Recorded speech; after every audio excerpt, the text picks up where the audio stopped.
Assalamualaikum warahmatullahi wabarakatuh. Alhamdulillahi rabbil alamin. Nahmaduhu wa nasta'inuhu wa nastahdihi wa nastaghfiruh.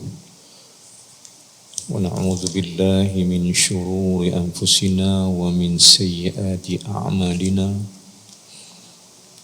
Man yahdihillahu fala mudilla lahu ومن يضلل فلا هادي له أشهد أن لا إله إلا الله وأشهد أن سيدنا محمدا عبده ورسوله اللهم صل على سيدنا محمد اللهم صل على سيدنا محمد اللهم صل على سيدنا محمد وعلى آله وصحبه أجمعين أما بعد.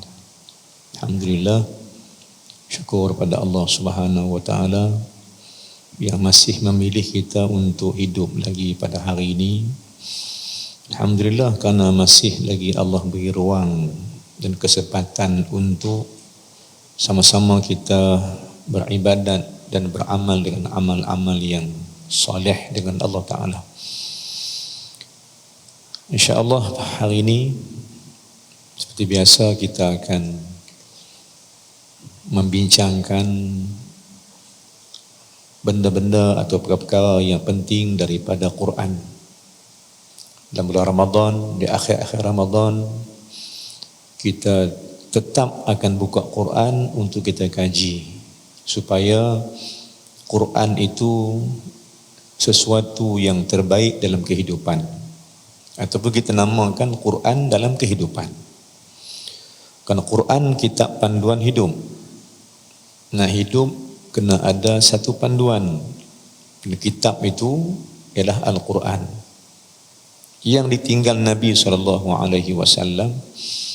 yang diserahkan oleh Allah Ta'ala pada kita sekalian, walaupun Rasulullah dah wafat 1400 tahun lebih, tapi kitab Quran ni masih kekal, tak dihilangkan atau diangkat lagi oleh Allah.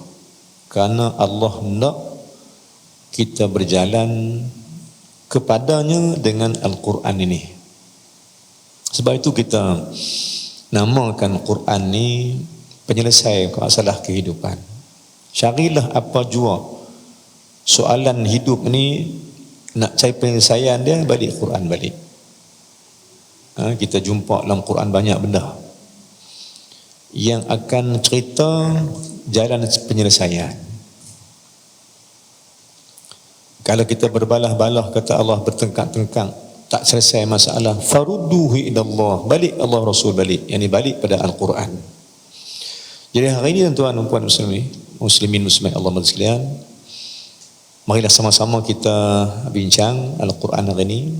Dan hari terakhir lepas Ramadan ni, saya nak bawa tuan-tuan kepada benda yang penting.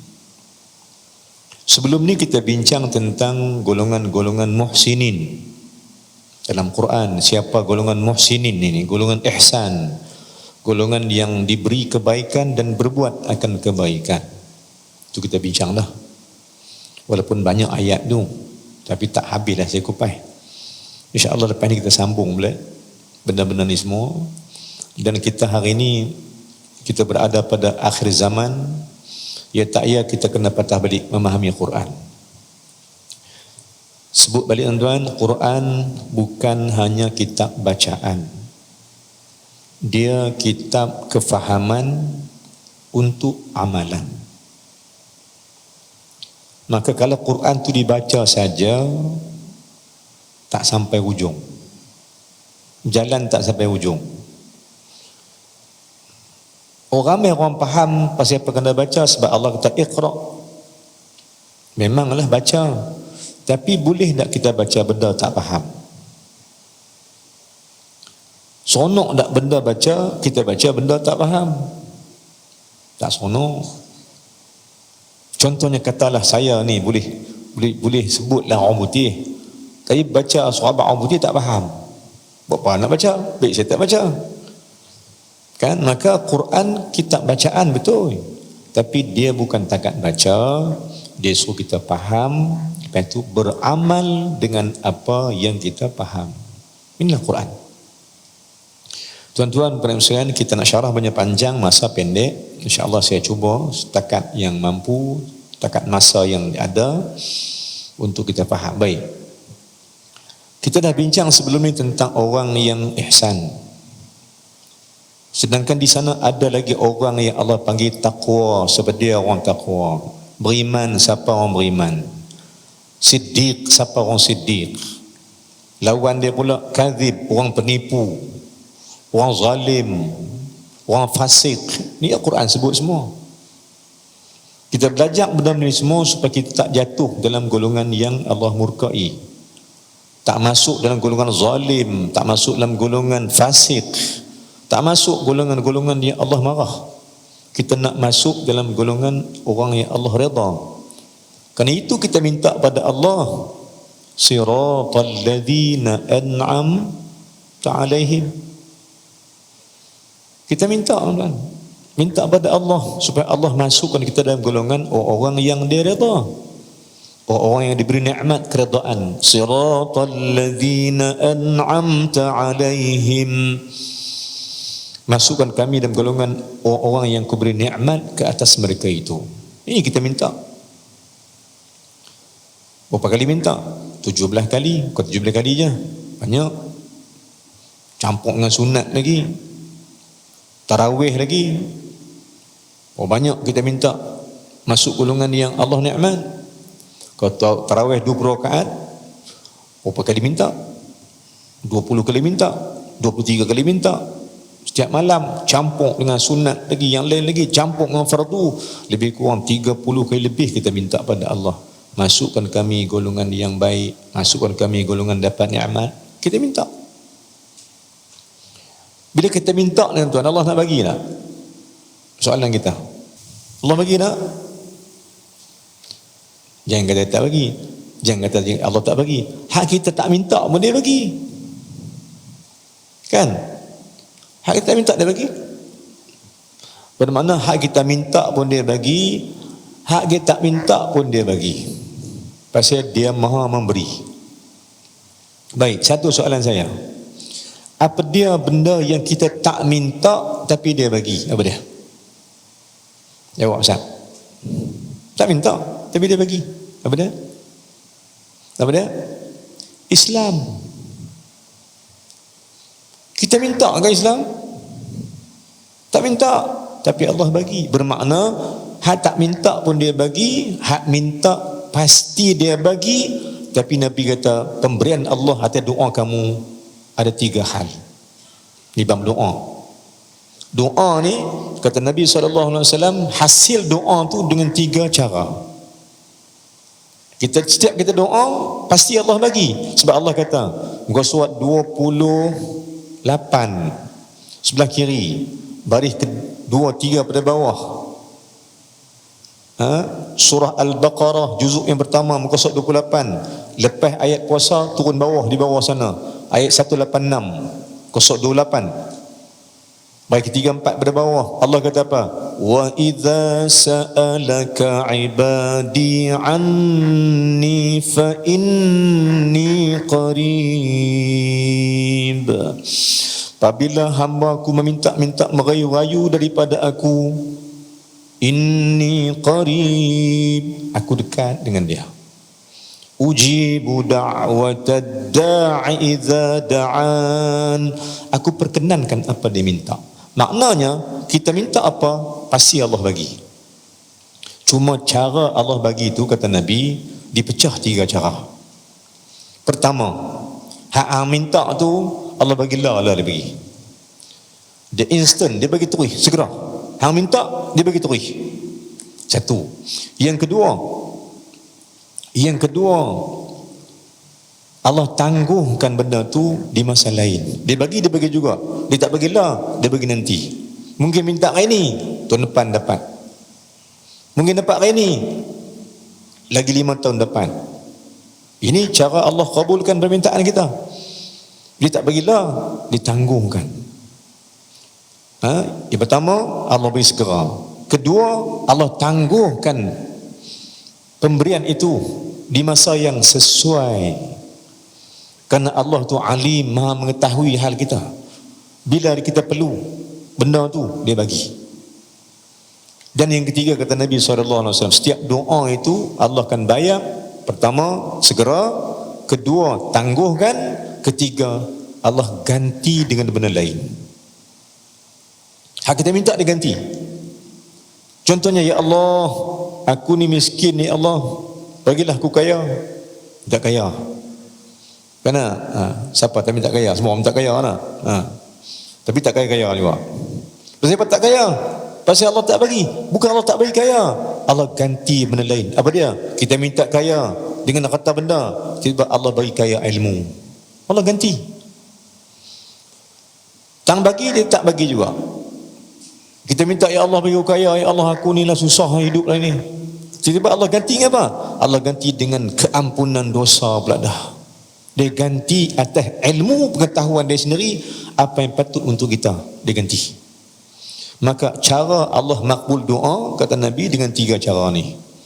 Ini semua Allah mengetahui akan segalanya. Kadang-kadang dia bagi segera, kadang dia tangguhkan, dan kadang-kadangnya Allah bayar dengan benda lain yang lebih berharga untuk kita sekalian. Tuan-tuan dan sekalian, maka kita doa. Maka bila doa Allah bagi, Allah bagi. Apa kita doa tuan? Saya ulang balik ayat 7 surah, ayat 6 dan 7 surah Al-Fatihah. Siratal ladzina an'amta alaihim. Baca lagu mana tak kisah, nahwan ke, tak ketahuan ke, semua baca samanya. Baca benda yang sama. Minta apa? Minta, ya Allah, bagi kami masuk golongan yang telah Engkau nikmati mereka itu. Nikmat iman, nikmat taqwa, nikmat ihsan, nikmat siddiq. Minta. Maka kita sudah minta. Ini Allah bagi.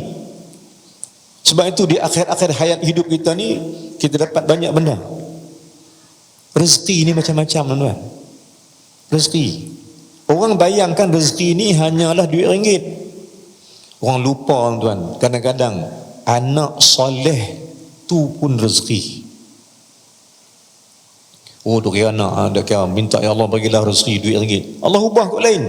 Jadi anak pula dah, anak dia rajin mengaji Quran, anak dia muling, makin nampak kepandaian dia dalam agama, Allah bagi rezeki.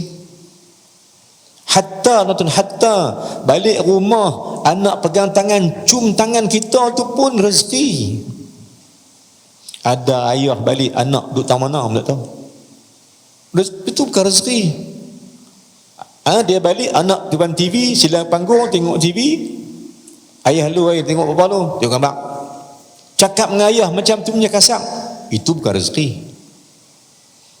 Bila balik buka pintu, anak ada, isteri ada di rumah, cium tangan, peluk, sayang mereka, rezeki.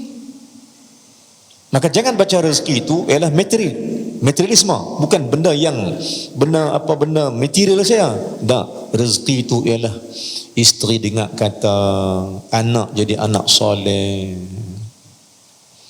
rezeki. Jadi tuan-tuan dan sekalian, maka kita nak minta masuk, rezekikan kami masuk golongan orang yang Kau beri nikmat. Baik, saya tanya tuan-tuan, dalam hati tuan-tuan nak nikmat apa lagi? I asking you all, as'alukum jami'an. Tuan-tuan, dalam hati tuan-tuan duk minta ke Allah, minta apa lagi? Apa nikmat lagi yang tuan-tuan nak? Sedangkan Allah berfirman 31 kali, Allah ulang dalam surah Ar-Rahman, fabi ayyi ala'i rabbikuma tukadziban. Nikmat apa lagi hampa nak? Kata Allah, hampa nak nikmat apa lagi? Supaya hampa tak dustakan agama, lawan aku balik. Hampa nak nikmat apa lagi? Maka saya tanya diri saya, tuan-tuan, apa nikmat yang Allah tak bagi kita lagi? Apa dia? Apa dia? Cari. Nak isteri yang baik, dia bagi isteri yang baik. Nak mak ayah yang baik, dia bagi isteri mak ayah yang baik. Nak kerja yang baik, dia bagi kerja yang baik. Apalagi benda yang Allah tak bagi kita, cuba cari. Mari cari sama-sama. Apa lagi Allah tak bagi? Kita aja tak nampak. Kita yang buta, tak melihat nikmat Allah yang depan mata.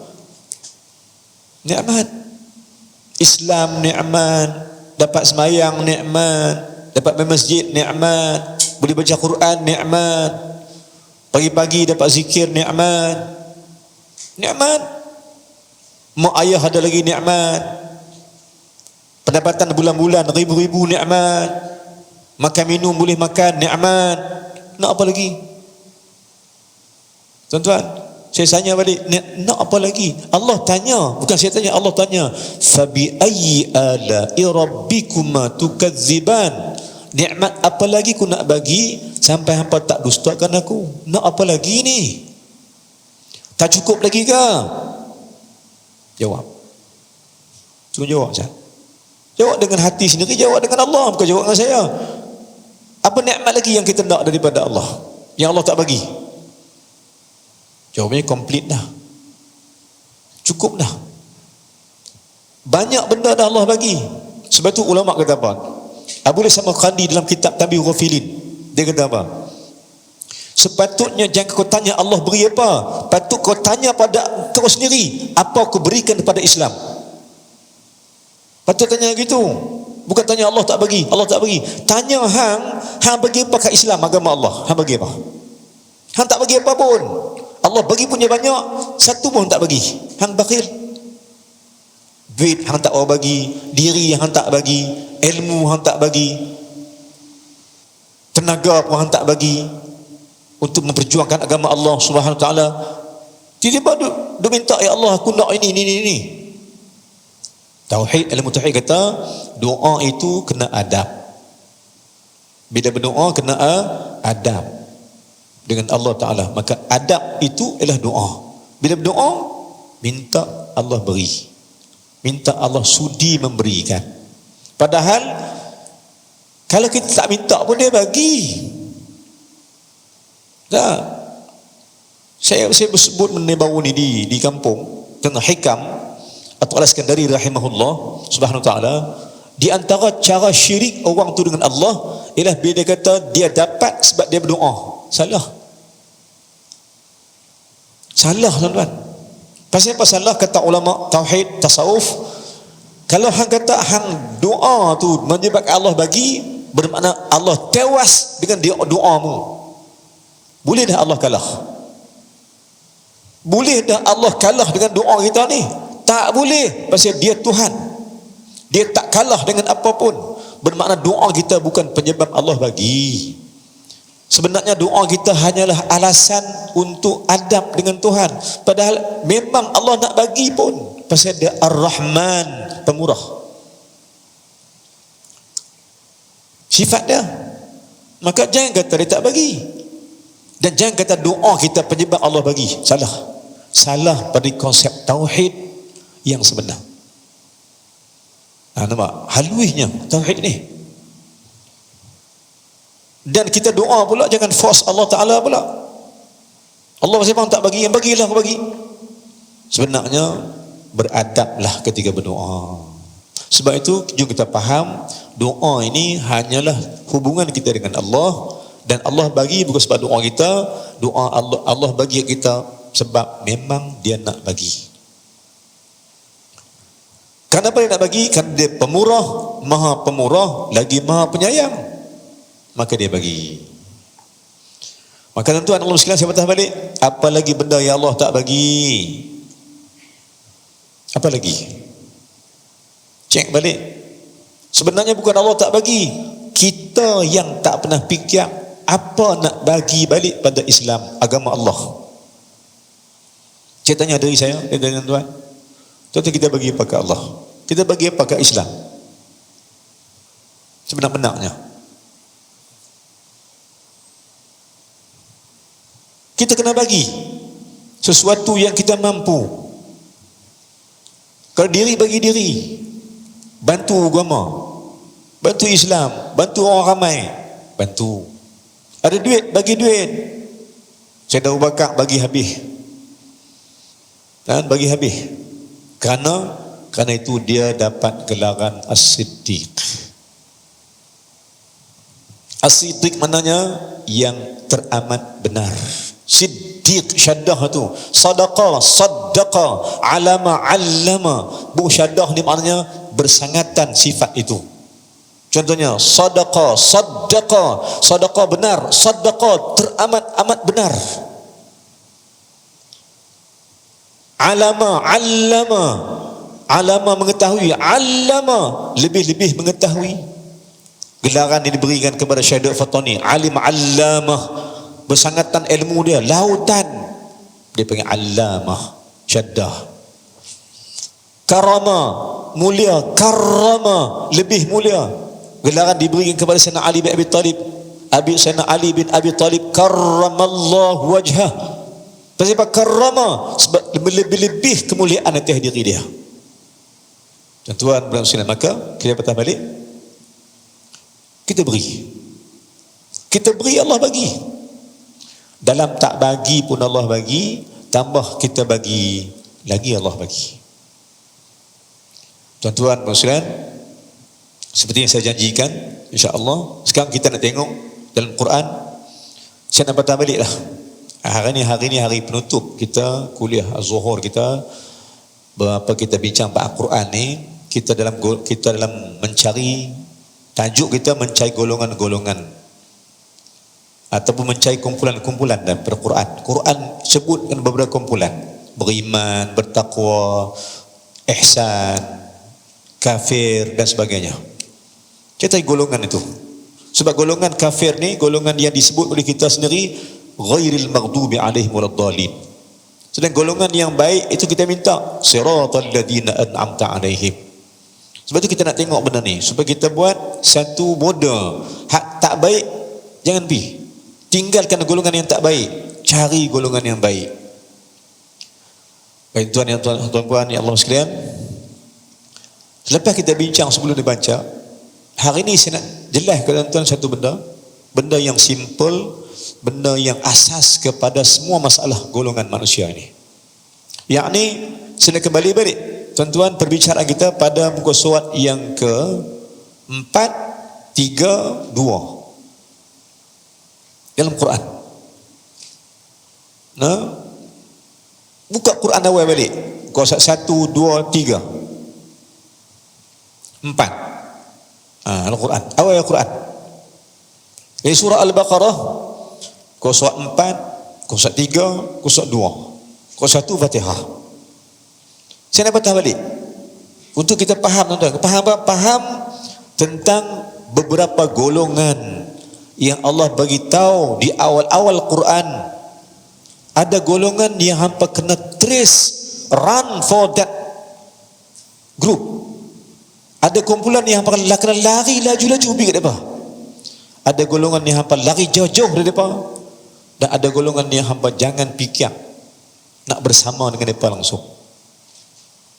Tuan-tuan, awal-awal Quran pada ayat 1 sampai ayat 20, sebagai tafsiran dia, ayat 1 betul ya, ayat 3 sampai ayat 20 dia memecahkan kita ni bertiga golongan. Kepahaman asas pada Quran. Quran pecah di awal-awal Quran itu Allah dah habaq dah kita tentang beberapa golongan, grup-grup yang dibahagikan oleh Allah untuk kita tengok benda ni. Saya buka benda itu untuk kita tadabbur Quran ni. Baik, maka tengoklah. Saya nak patah balik. Saya nak ambil yang bawah dulu. Tuan tengok muka surat 20.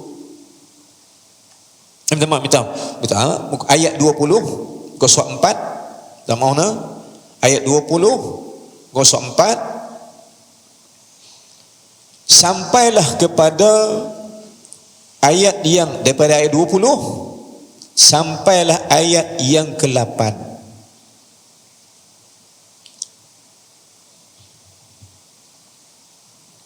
Maknanya golongan pertama ialah ayat 8 sampai 20. Ada golongan yang tertentu. Baik.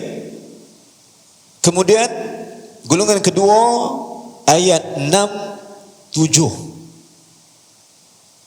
Golongan kedua. Dan golongan ketiga ialah ayat 3, 4 dan 5.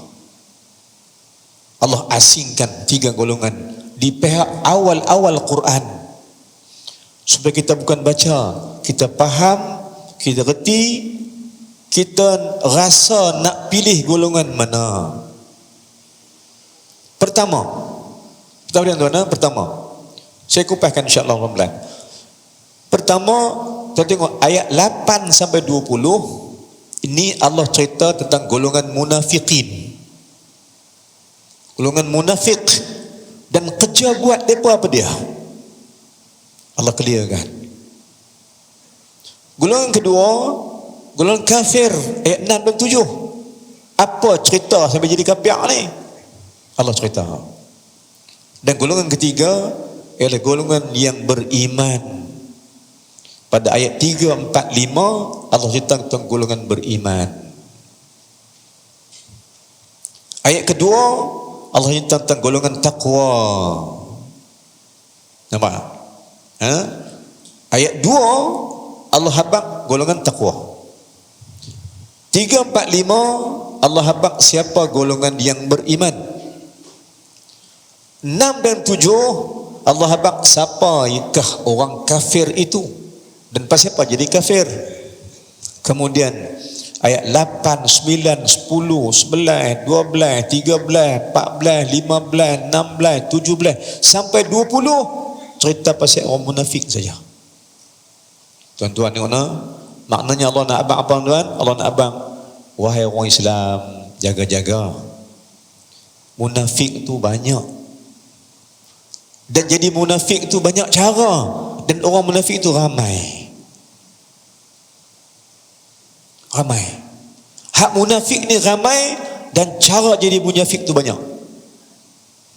Jadi kafir ada cara dia, jadi beriman ada caranya, jadi takwa ada caranya. Quran habaq awal lagi. Baik, saya kupas bagi tak apa insya-Allah. Pertama, antara orang-orang yang munafik. Saya tak sebut semua lah, tapi mungkin kita tak sebut semua, tapi sifat-sifat mereka.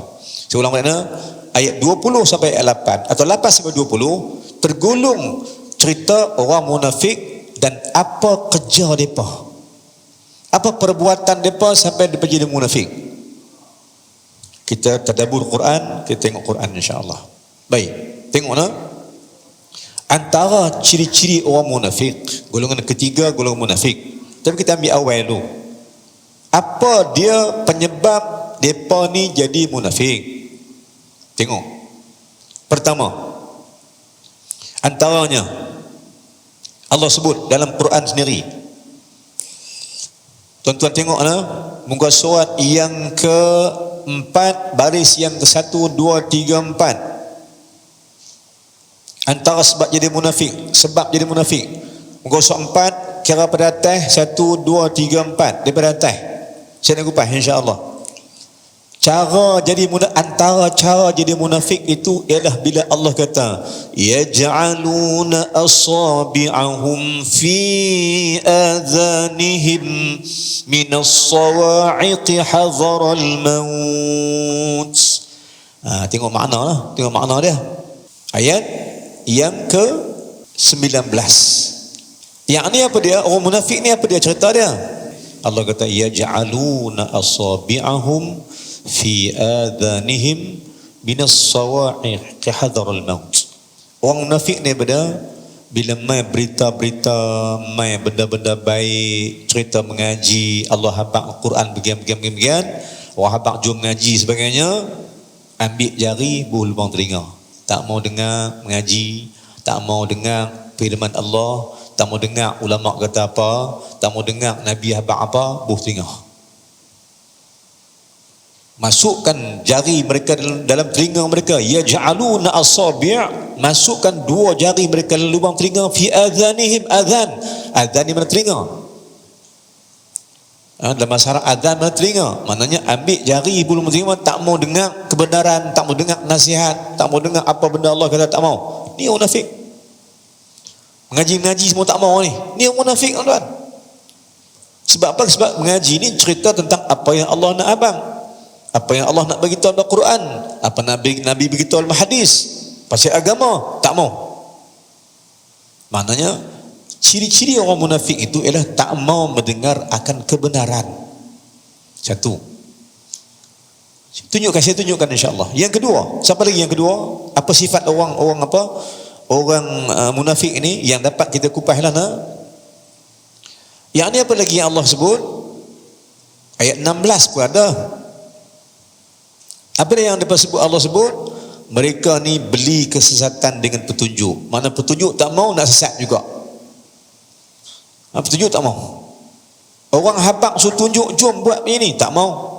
Dia kira dia juga dengan kesesatan dia.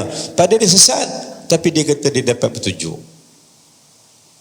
Dan tuan dan muslimin, seorang Madinah, petunjuk itu hanya dengan Quran. Petunjuk ada dalam hadis.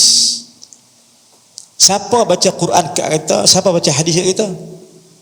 Baca sendiri tak faham, tuan-tuan. Seorang balik, Quran itu ada makna. Nah, tuan-tuan boleh baca makna betul, tapi Quran bukan hanya makna. Quran ada maksud. Ada makna yang tak tunjuk maksud. Kenapa? Ada makna yang bukan maksud. Senang saya beri contohnya ni, balaghah. Kita kata anak kita naik pokok, jatuh. Ni ayah kita lama-lama dululah. Naik pokok jatuh. Ayah kata apa? Ayah kata apa? Naik lagi. Naik lagi. Naik pun tangga rendah tu, naik atas tu, jatuh puas hati.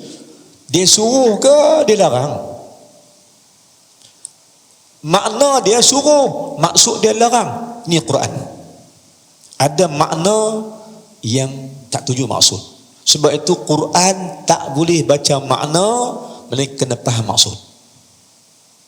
Makna boleh baca. Contohnya Quran, saya beri contoh yang lagi dalam Quran. Bila Allah kata, afala ta'qilun. Tafsiran dia apa dia? Tidakkah kamu berakal? Tidakkah itu mana soalan? Baik, soalan. Ulama kata apa? Layak dah Allah bertanya? Afala ta'qilun. Tidakkah kamu berakal? Itu soalan. Afala tubsirun. Tidakkah kamu melihat? Afala tatafakkarun. Tidakkah hamba berakal? Itu bentuk ayat soalan. Soalan dia, layak dah Allah bertanya? Layaklah Tuhan bertanya kita? Tak layak. Maka soalan bukan soalan. Ayat soalan dalam Quran bukan soalan, dia kenyataan kebenaran. Maknanya apa dia kata ulama? Afala ta'qilun.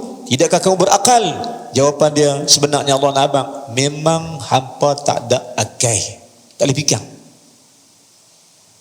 Maka Quran ni dia punya rentak dia itu lembut. Pada yang faham. Kan Quran itu bahasa dia tajam masa dia. Hanya orang yang mengetahui akan mengenali. Tuan-tuan dan saudara, maka disebut lagi dalam ni, orang munafik ialah orang yang jual agama, kesesatan, jual kebenaran dengan kesesatan, nak sesat juga. Orang habaq macam ni tak mau pakai, jenis tak mau pakai, dia pakai dia juga. Orang habaq atas sembahyang hang tak sah tu, tak nak tak sah, cakap orang pula. Dah tak sah lah hang bayang tu, apa cara sembahyang tu tak kena. Kan? Tak kena pada sunnah. Tak kena sunnah. Aku buat betul dah. Hanya dia sembahyang, orang pegang pukul, orang bekang rokok, pegang pukul kepala lutut, dia pegang pukul lali. Contohlah kan. Dia kata aku betul tu. Padahal perbuatan dia menyalahi pada sunnah. Kan? Contoh. Jadi banyak silap. Dia kata tak, aku sembahyang lama siapa tak kata pun, hang siapa pandai kata aku. Dia kawan ni kata aku habang ke hang ni pasal aku mengaji. Nabi tak bagi buat lagu tu. Hang buat juga. Pepi aku. Dia ada pakai dia juga. Maka orang ni orang yang tak mau benang, nak sesat juga, munafik. Lagi siapa guna munafik lagi tuan? Ayat 14. Ayat 15 pun ada. Orang munafik ni suka mempermain-mainkan, buat main-main. Buat main. Kau ajaklah jualan mengaji, bayang Allah semua. Nanti apa mati susnang. Peduli apa aku? Kubur masing-masing. Main-main. Main-main tuan, main-main. Soal mati main-main. Peduli faham? Mati ku kubur aku, kau kubur hang. Dia main-main. Soal mati main-main. Kan macam-macam dia main-main ni. Tentang Allah Ta'ala. Satu lagi. Yang main-main ni.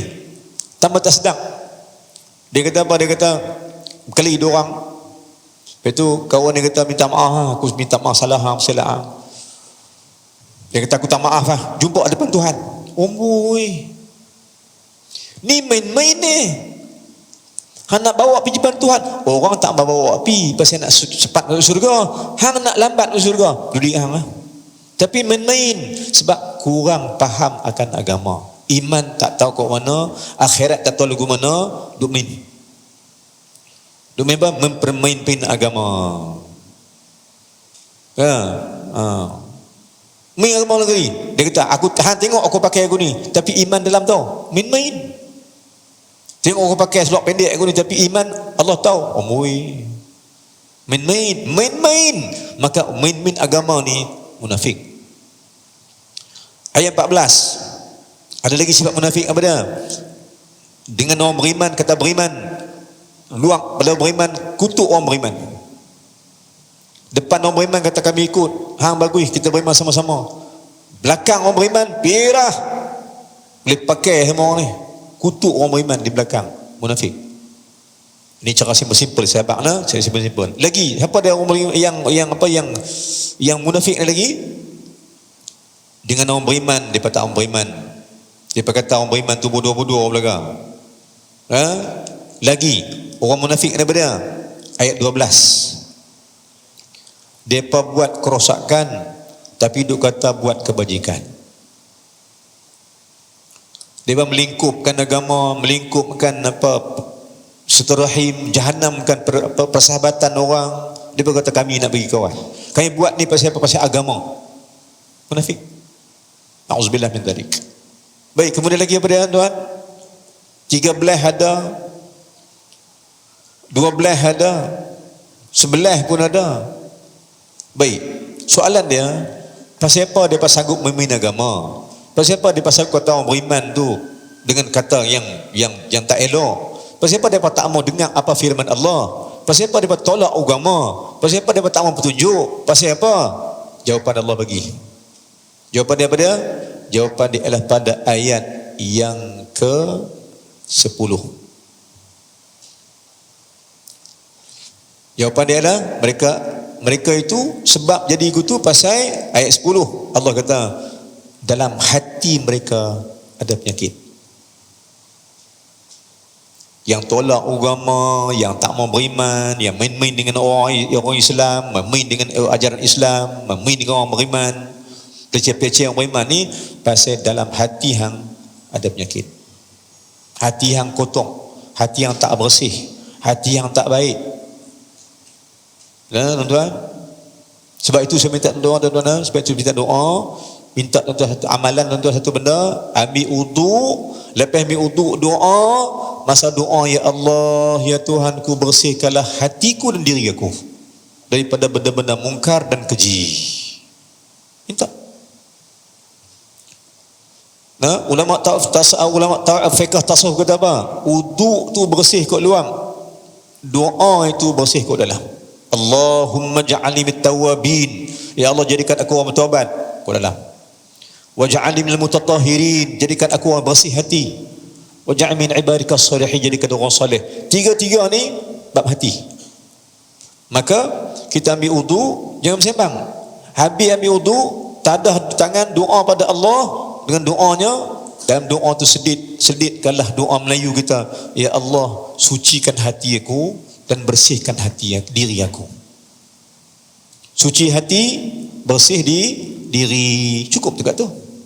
Supaya kita jadi orang yang betul-betul bersih untuk bersalat pada Allah Subhanahu wa taala. Baik. Maka hati, mana sebab jadi begini ni, sebab hati tak elok, hati tak bersih. Zikir korang, istighfar korang, tobat korang. Ya, hati tak elok. Bila hati tak elok, main penyakit dia semua. Tak dia sembahyang. Tuan-tuan, orang munafik ni sembahyang tak? Sembahyang. Orang munafik ni baca Quran tak? Baca. Orang munafik ni zikir tak? Zikir. Dia puasa tak? Puasa.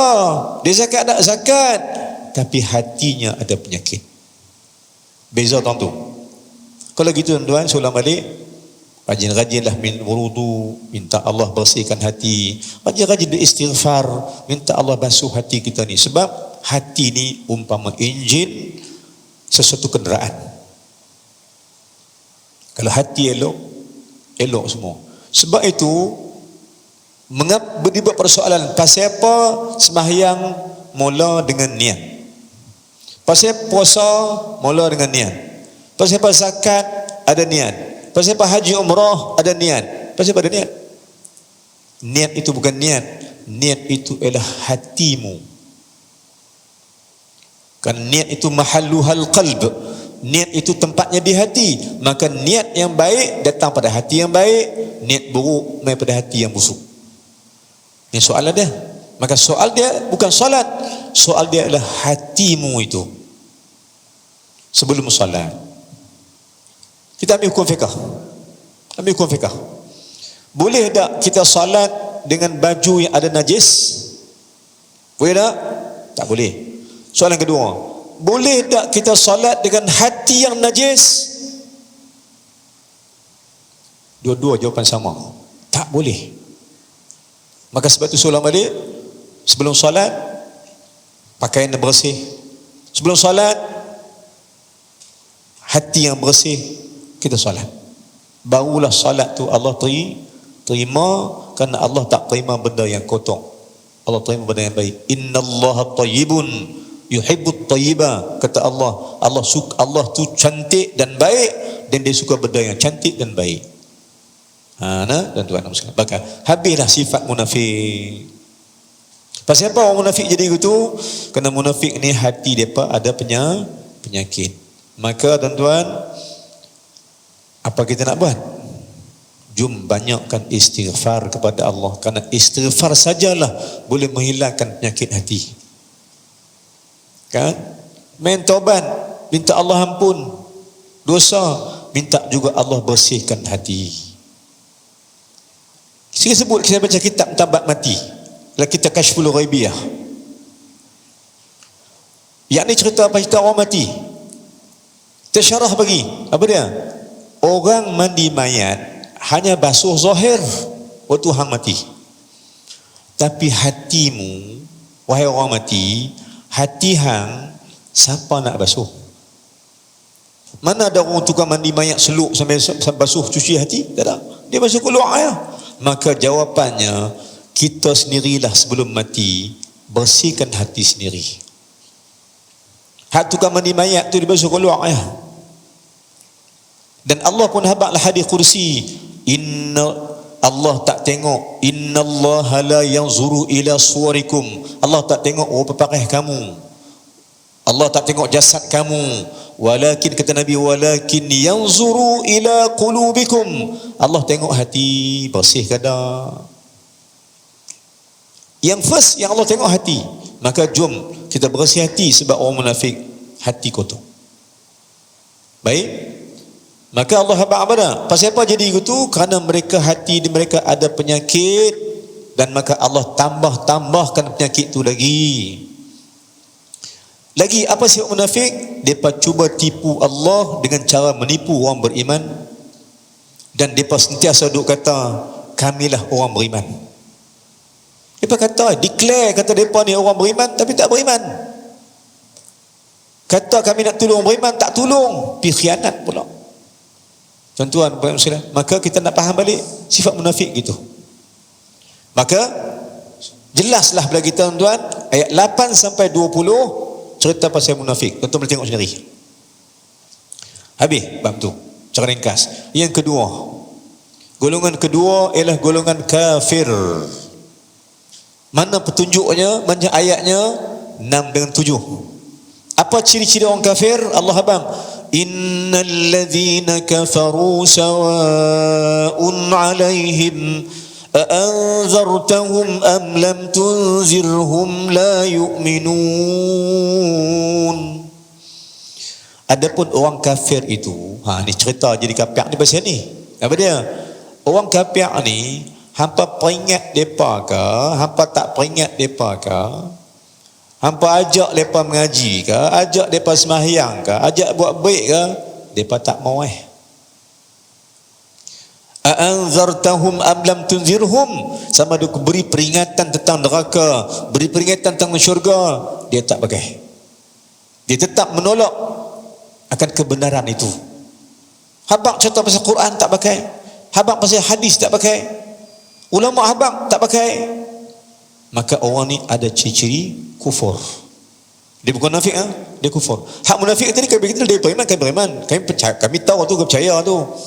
Kata depan percaya, belakang tak percaya, tu munafik. Kafir ni tolak terus. Habaq-habaq la tu tolak terus, tak pakai punya. Itu ciri orang kafir. Sedangkan tuan, siapakah orang beriman? Siapa orang beriman? 3, 4, 5. Apa orang beriman? Pertama, orang beriman alladzina yu'minuna bil ghaib. Orang beriman ni adalah orang yang beriman dengan ghaib. Dia percaya dengan soal-soal ghaib. Apa contohnya tuan? Soal ghaib. Tuan-tuan, main masjid boleh apa? Ada boleh buat kanji. Bukan yang tu. Itu bukan dia. Tuan. Jawab aku tu mengarut dah. Main masjid boleh apa? Kita tak boleh apa? Keluar masuk apa orang tak boleh. Kalau pergi kedai, masuk kedai, keluar boleh tak benda makan? Ada benda awak balik rumah. Ni main masjid ni balik rumah apa benda? Maka di sana ada benda ghaib. Apa benda ghaib? Tengok di pintu masjid ada apa? Masuk masjid kata apa? Allahumma ghfirli dhunubi. Ya Allah, sudi kiranya kau ampunkan dosaku. Dosa benda ghaib. Tak nampak. Kita minta Allah hilangkan benda tak nampak. Itulah tanda kita beriman. Ya, tanda beriman. Takut dosa. Dosa tak nampak, tapi kita beriman. Percaya yang dosa ni satu benda yang menakutkan kita. Kita minta Allah ampun. Beriman. Sebab orang beriman ni, ciri dia, dia beriman yakin dengan benda ghaib. Masuk masjid pula, sembahyang sunat tahiyatul masjid 2 rakaat. Dapat apa tu? Ada pahala. Pahala benda ghaib. Percaya, yakin pula. Salat sunat tarawih ada pahala 20 rakaat. Solat 20 rakaat. Pasti yakin akan pahala, yakin akan kebaikan. Dan kita minta juga pada Allah Ta'ala, yakin kita dengan kebaikan ini tertolaklah neraka dan kejahatan. Kita beriman. Maka ciri orang beriman ialah dia yakin akan benda ghaib. Yakin. Tuan-tuan, ini ciri orang beriman. Baca Quran satu muka, satu juzuk, dapat dereh, dapat apa? Tak dapat apa pun, tapi nampak tak dapat apa. Rupanya dia yakin bahawa Quran yang dibaca itu menambahkan pahala keimanan. Dia baca, dia zikir dapat apa? Tak boleh apa, tapi dia beriman dengan benda ghaib. Maka orang beriman, yang golongan beriman ni ialah pertama ciri dia yakin akan benda ghaib yang tak nampak. Yang kedua, siapa golongan beriman? Yang kedua, wa yuqimunas salah, didirikan salat. Seorang-seorang pun dia sembahyang, tengah malam dia sembahyang, duha seorang-seorang dia sembahyang, Jumaah pun dia sembahyang, seorang-seorang dia sembahyang. Dia solat. Pasal apa ada solat? Sebab solat mendapat sesuatu benda gaib. Apa dia benda gaib, tuan-tuan? Kita dapat solat. Apa benda kita dapat daripada solat ni?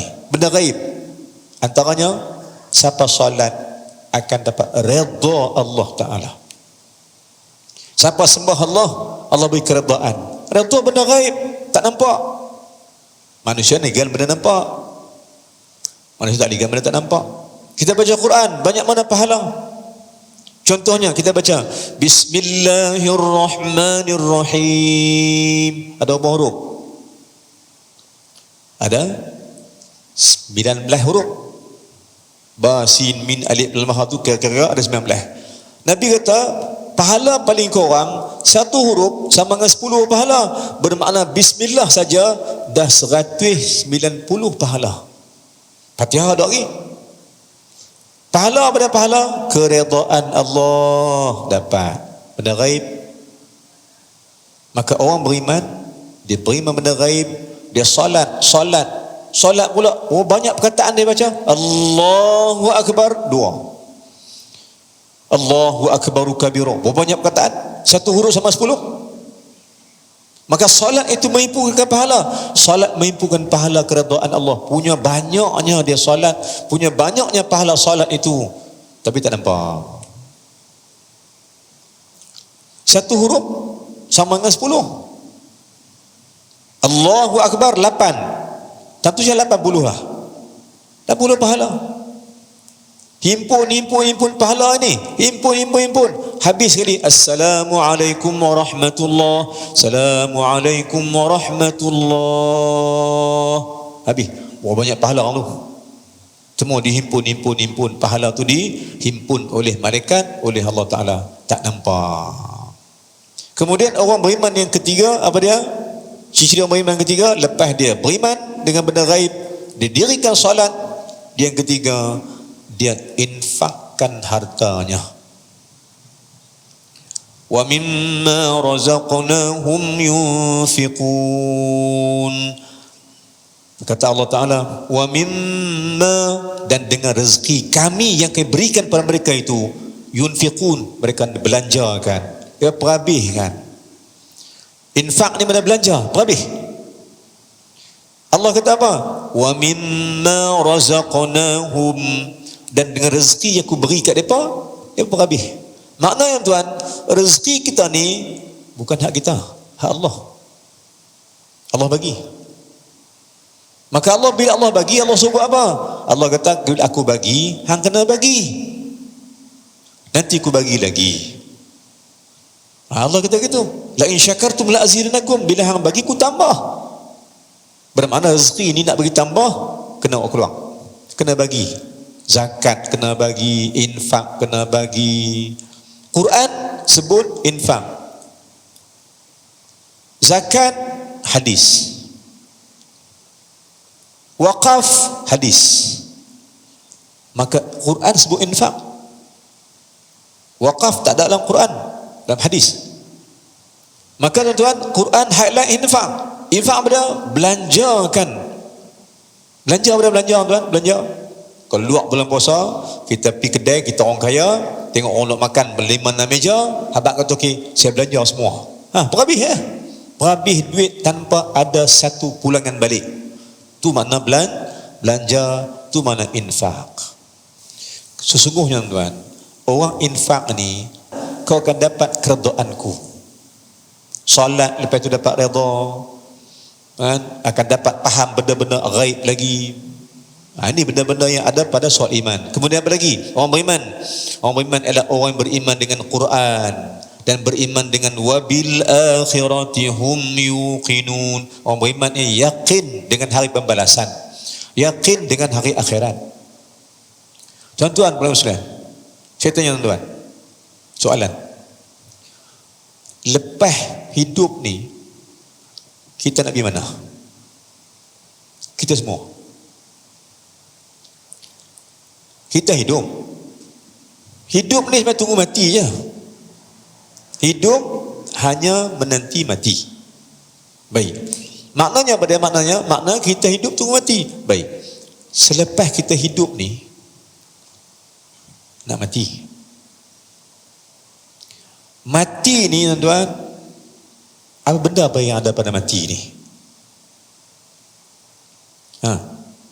Apa benda yang ada pada kematian itu? Hidup tahu dah hidup, makan minum semua. Mati ada apa? Mati ni apa dia tuan-tuan? Jawapan ulama, mati ni berpindah alam. Apa makna maut? Ma makna al-maut? Apa makna mati? Jawab ulama, mati ni maknanya engkau berpindah alam. Ini maksud mati. Mati bukan habis cerita tuan-tuan. Orang kafir tak apa kata mati habis cerita. Islam tak kata mati habis cerita. Mati itu baru bermula cerita. Mati bukan habis cerita. Mati baru mula cerita. Pasal apa mula cerita? Kerana kita akan berhadapan dengan Allah sendiri. Maka Allah abang, amma yatasaalun 'anin naba'il 'azim. Mereka bertanya kamu ya Muhammad, mati akhirat itu apa dia? Katakan ya Muhammad, mati akhirat itu cerita besar. Sebab itu Quran tuan-tuan, daripada ayat sampai ayat Wadduha sampai ke Fatihah, Wadduha turun bawah sampai Fatihah, ada 22 surah. Kalau tuan-tuan nak cari balik, tengok Wadduha cerita apa. Kebanyakan Wadduha bila sampai ke bawah ni, kebanyakan ayat surah dia semua cerita pasal akhirat. Semua cerita pasal akhirat. Maknanya Quran ini banyak cerita tentang akhirat. Pasal apa akhirat? Karena akhir kehidupan kita sekalian. Bukan di sini. Kita tak last standing kita di sini tak. Last kita kubur permulaan, pengakhirannya adalah akhirat di pada mahsyar, di depan Allah. Akhir sekali di mana? Di akhirat ada syurga neraka. Di mana tempat? Sebab itu tuan-tuan saya pinjam kata-kata ulama tentang perkataan bijaksana. Pasal apa kata bijaksana? Tak kata bijak sini. Bijaksana berarti bijak untuk melihat akhirat. Bijak untuk melihat akhirat di sana. Maka dia prepare untuk menghadapi akhirat itu. Siap diri dengan nak mati. Agak-agak tuan lah, kalau kita mati hari ni buat apa? Agak-agak lah. Kalau kita nak mati mai hari ni kat kita, nak bawa apa jumpa Allah ni? Sebab tu kita tak mau mati lagi tuan. Pasal apa? Pasal ada kata nak mati tak mau mati Ustaz, pasal tak cukup amalan. Saya tanya balik, banyak mana cukup? Tanya balik. Kalau tak cukup amalan kan, amalan tak cukup, tak mau mati. Tak mau mati Ustaz lagi, tak mau lagi Ustaz, pasal amalan tak cukup. Kita tanya balik, banyak mana bagi cukup? Satu trailer, satu kontena, satu kampung, pahala baru cukup. Tak. Allah nak bagi mati ni, dia bukan kata cukup tak cukup pahala. Nak mati-mati ya. Pasal mati urusan dia, bukan urusan kita. Maka apa yang urusan kita tuan-tuan? Bersedia dan bersiap untuk dibawa pergi. Siap. Siap dengan apa? Siap dengan amal-amal soleh. Itu saja hak kita. Dan ini maksud wabil akhirati hum yuqinun. Yakin, bukan percaya, yakin dengan hari akhirat. Orang beriman. Kemudian apa lagi? Ulaika ala hudam min rabbihim. Mereka orang golongan yang dapat petunjuk. Wa ulaika humul muflihun. Mereka lah golongan yang berjaya depan Allah Ta'ala. Maka apa kita nak sebut tuan? Jom kita cari amalan, jom kita buat amalan soleh untuk berjaya di depan Allah, berjaya masuk syurga, berjaya bersama Nabi sallallahu alaihi wasallam dalam syurga. Inilah kita punya target, inilah kita punya hadaf, inilah kita punya vision, inilah kita punya hala tuju. Nak selamat depan Allah, nak bersama Nabi dalam syurga selama-lamanya. Mudah-mudahan Allah berikan kebaikan untuk kita sekalian. Allah kefahaman kita dengan Al-Quran. Allah bagi kita jalan-jalan petunjuk balik pada Allah Subhanahu Wa Taala. Dan Allah ambil kita jadi hamba-Nya yang diridha. Aku qul astaghfirullahalazim li wa lakum. Dengan saja insya-Allah jumpa lagi di masa depan. Kita mau banyak-banyak bahasa dan sebagainya. Dan mudah-mudahan Allah beri kekuatan untuk kita teruskan berpuasa lagi 2-3 hari, dan Allah berikan kita peluang untuk berjumpa dengan Lailatul Qadar. Tak tahu lah semalam lepas ke tak main lagi, wallahu alam. Tapi saya nak sebut tuan, siapa cari Lailatul Qadar, Lailatul Qadar akan pergi. Tapi siapa cari Allah, Allah tetap wujud selamanya. Wallahu alam. Bismillahirrahmanirrahim. Alhamdulillah wassalatu wassalamu ala Rasulillah wa ala alihi washabbihi. Allahumma ighfir lana dhunubana ولدينا ورحمك ما ربينا صغيرا جميع المسلمين والمسلمات برحمتك يا ارحم الراحمين. اللهم زدنا علما نافعا وعملا صالحا مقبولا. اللهم اجعلنا من الذين يستمعون قولي فاتبعون احسنه. اللهم اجعل جمعنا هذا جمعا مرحوما وتفرقنا بعد تفرقا معصوما. ربنا آتنا في الدنيا حسنة وفي الآخرة حسنة وقنا عذاب النار. صلى الله على سيدنا محمد وعلى آله وصحبه وسلم والحمد لله العالمين. Selamat berpuasa, selamat hari raya, maaf zahir batin. Jumpa lagi Senin lepas ni insya-Allah. Assalamualaikum warahmatullahi wabarakatuh.